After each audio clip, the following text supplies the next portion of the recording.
Welcome back to TheTechSpace. In this video, we're going to be going over the do-while loop.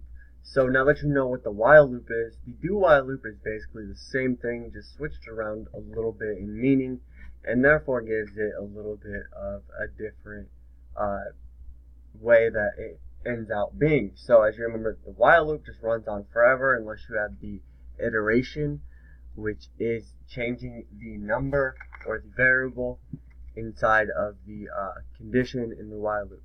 Now the do while loop is just basically going to be this. So we're going to take the while and the parameters, copy it, and say do, input the braces, keep the stuff in the braces, and then at the end of the braces, paste that while in the parameters again. Now what we have is the do while loop, which is something that can be used in the same way, or not in the same way as the while loop, but in the opposite way as the while loop, saying to do this at least one time before you run this condition.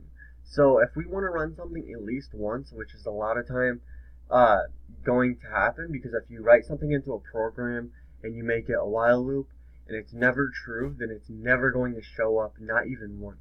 So you're going to a lot of times want to create a do while loop that's clever so that you have that leeway to have your function run at least one time, and then it will test that condition. So it says do it, so the program runs, it does whatever is in this body, and then it runs this test. If the test is false, then it won't run it again. But if the test is true, it'll run this code again. Now, what that allows us to do then is, again, like I said, if you want something to show up like on a welcome screen, but on every other screen of your, like say you're making a game, every other screen of the game you don't want it to show up, that's what you would use this loop for.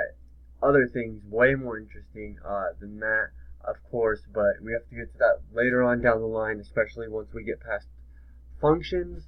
We will be talking about things of that nature. So stay tuned and stay ready to keep learning these, obviously the C++ tutorials, but these updated C++ tutorials that not only are going to teach you C++, but will give you a better understanding of all computer programming in general.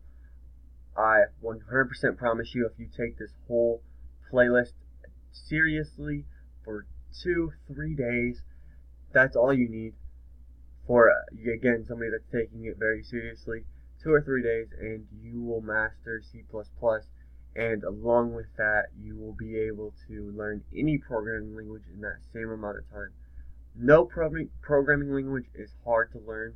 It's using the programming language in an interesting way, just as a writer writes a poem in an interesting way or writes a book in an interesting way.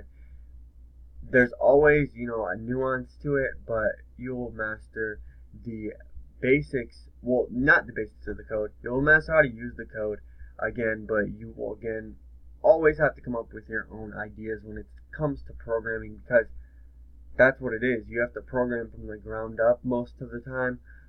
You can get templates and stuff like that. But anything other than that, if you're creating it, would be, obviously you can't just take other people's ideas. That's copywritten. But that's basically it. That's all I wanted to show you guys in this tutorial. I'm not going to go on a huge rant here. I have other videos for that, and you can check out my channel. So go subscribe. If you like this video, subscribe. Again, the red button right below the video. It's not that hard. Just click subscribe. Like the video as well while you're there. If you have any questions about any videos, if you want me to make a video, if you want to collaborate, any question ever you could think of, post it in the comment section below. Send me a mention on Twitter. I will respond to you. Other than that, I will see you guys next time. Thank you for watching. And in the next video, we're going to be going over for loops, so stay tuned.